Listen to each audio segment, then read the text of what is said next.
kembali lagi bersama saya Nurul Eli Susiana, kelas C Prodi Perbankan Syariah NIM 2023 050102 066. Di sini saya akan menjelaskan ringkasan materi saya tentang pengantaran akuntansi dari kelompok 1 sampai kelompok 6.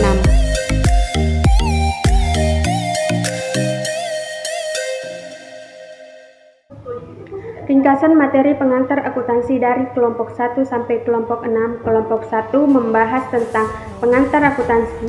Jadi, pengantar akuntansi adalah kegiatan yang muncul seiring berjalannya kegiatan ekonomi dan bisnis. Para perusahaan dan pengelola usaha harus dapat mengambil keputusan bisnis secara tepat dan cepat dengan mempertimbangkan beberapa risiko yang dihadapi.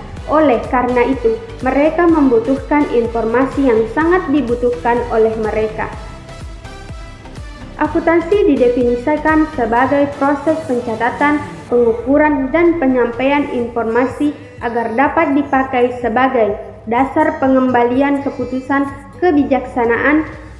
Beberapa karakteristik informasi akuntansi.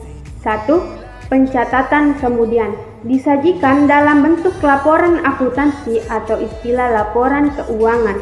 2. Laporan keuangan ini kemudian oleh manajemen yang komunikasikan kepada pihak eksternal melalui surat kabar laporan tahunan perusahaan internet.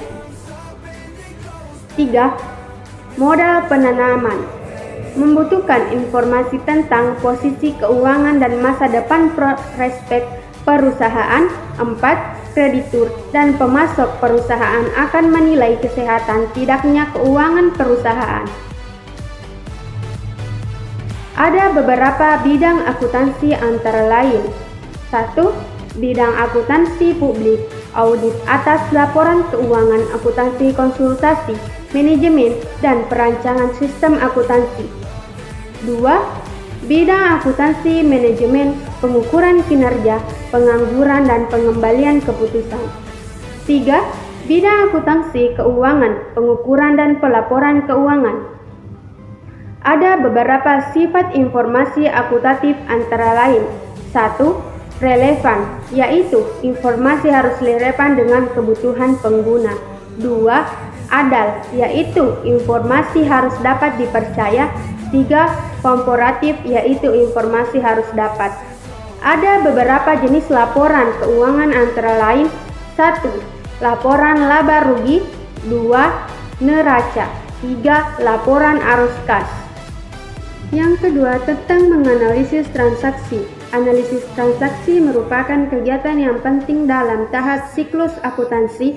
Analisis digunakan untuk mengetahui pengaruh dari transaksi terhadap akun-akun sehingga membentuk persamaan dasar akuntansi. Saldo normal pada proses akuntansi adalah perkiraan bahwa jenis akun tertentu akan memiliki saldo debit atau kredit berdasarkan klasifikasinya di dalam bagan akun. Saldo normal juga diartikan sebagai klasifikasi terhadap sebuah perkiraan akun yang menggunakan sebuah prinsip pembekuan secara berpasangan. Ada beberapa fungsi saldo normal akuntansi antara lain. 1. Sebagai aturan pencatatan akuntansi, agar tidak terjadi sebuah kesalahan ketika membuat laporan akuntansi. 2. Penentu antara saldo debit dan kredit. Dalam sistem akuntansi terdapat dua sisi, yaitu debit dan kredit. 3. Mekanisme antar debit dan kredit. Mendebit berarti melakukan sebuah pencatatan dalam akuntansi berupa transaksi di sebelah kiri sesuai dengan akun bersangkutan. 4.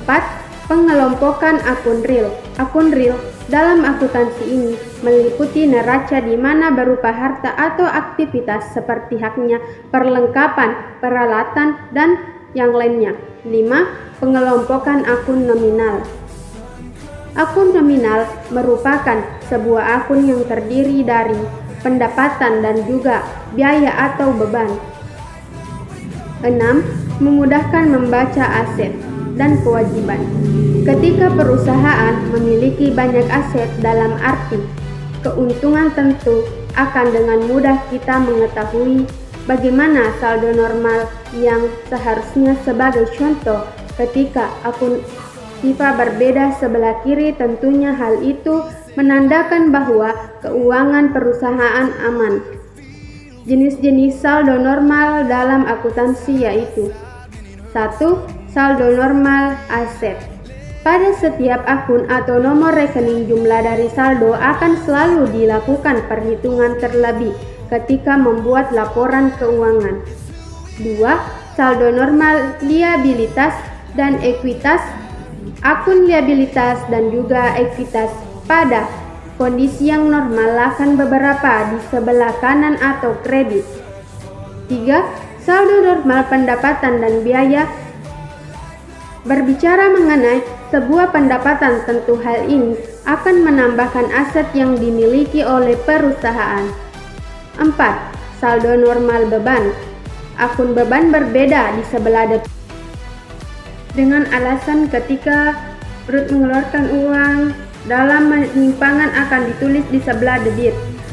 Double entry dan pencatatan ganda adalah metode pencatatan transaksi keuangan yang dilakukan dua kali, yakni pada sisi debit maupun kredit. Entry debit adalah pencatatan sistem akuntansi ketika terjadi kondisi di dalam pertambahan aset dan biaya. Entry kredit adalah sistem pencatatan akuntansi yang terjadi karena adanya tambahan liabilitas atau ekuitas. Jurnal umum adalah sebuah jurnal yang dipergunakan untuk tempat melakukan pencatatan bagi segala jenis bukti transaksi keuangan pada perusahaan dalam satu periode tertentu.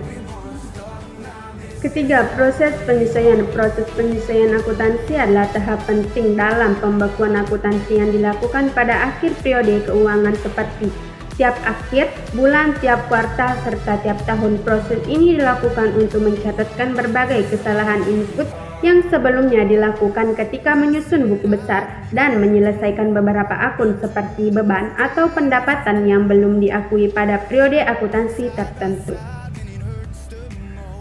Karakteristik proses penyesuaian. Proses penyesuaian memiliki ciri-ciri seperti penyesuaian jurnal, ringkasan proses penyesuaian, dan saldo-saldo yang disesuaikan. Jurnal penyesuaian adalah dokumen yang penting dalam penyusunan laporan keuangan. Jurnal ini digunakan untuk mencatat pendapatan atau beban yang belum diakui pada suatu periode. Tujuan dari proses penyesuaian adalah untuk merubah transaksi menjadi metode akuntansi akrual dan menghasilkan laporan keuangan yang akurat.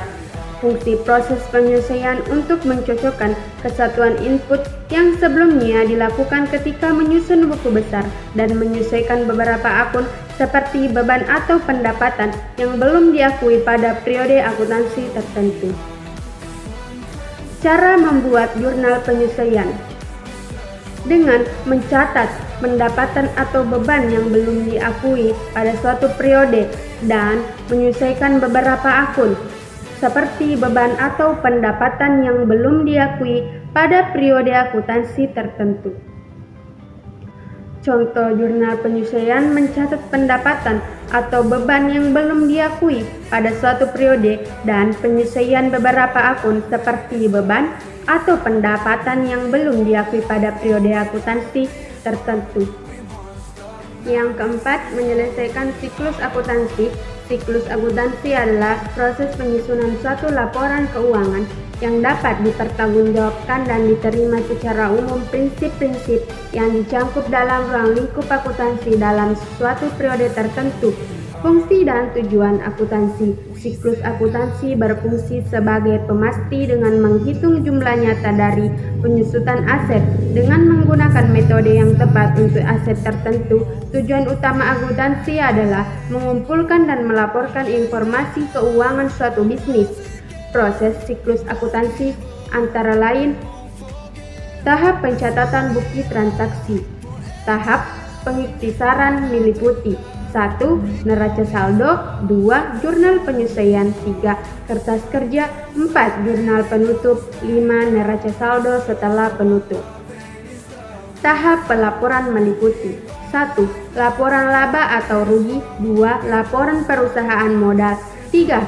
Kertas kerja, 4. Jurnal penutup, 5. Penutup akun buku besar. Penyelesaian siklus akuntansi yaitu A. Neraca jalur, B. Jurnal penutup, C. Jurnal balik. Dalam siklus akuntansi terdiri dari beberapa proses, dimulai dengan adanya transaksi, kemudian dilakukan pencatatan pada jurnal dan selanjutnya dilaporkan pada laporan keuangan. Kelima, akuntansi perusahaan dagang. Perusahaan dagang adalah perusahaan yang kegiatan usahanya membeli barang dagangan dengan tujuan untuk dijual kembali tanpa melalui pengolahan. Ciri-ciri perusahaan dagang. 1.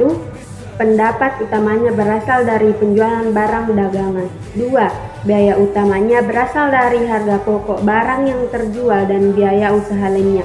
3. Dalam akuntansinya terdapat akun persediaan barang. 4. Sebagai perantara antara produsen dan konsumen dan lain sebagainya. Ciri-ciri perusahaan kas akun perusahaan dagang adalah sebagai berikut. A. Akun pembelian. B. Akun penjualan. C. Akun potong pembelian. D. Akun potongan penjual. E. Akun rekrut pembelian. F. Akun rekrut penjualan. G. Akun biaya angkut. H. Akun biaya pengiriman. I. Akun persediaan. J. Akun utang dagang. K. Akun piutang. L. Akun harga pokok penjualan. M. Akun privat. N. Akun pendapatan usaha. O. Akun persediaan barang dagang. Karakteristik perusahaan dagang. Macam-macam perusahaan dagang. 1. Pedagang besar adalah pedagang yang pembelian barang dari pabrik kemudian menjualnya kepada pedagang kecil. 2. Pedagang kecil adalah pedagang yang membeli barang dari pedagang besar kemudian menjualnya kepada pedagang kecil. Kegiatan usaha. Pendapatan usaha, beban utama, transaksi perusahaan dagang, syarat-syarat penyerahan barang, syarat pembayaran, perbedaan kegiatan perusahaan. Jasa dan perusahaan dagang adalah perusahaan pertama menjual jasa, sedangkan perusahaan yang kedua menjual barang dagangan. Yang terakhir adalah persediaan. Istilah persediaan investorias digunakan untuk mengartikan A. Barang dagangan yang disimpan untuk dijual dalam operasi normal perusahaan. B. Bahan yang terdapat dalam proses produksi atau yang disimpan untuk tujuan itu. C. Barang dagangan yang secara terus-menerus dibeli dan dijual merupakan salah unsur yang paling aktif dalam operasi usaha untuk perusahaan dagangan besar atau perusahaan eceran.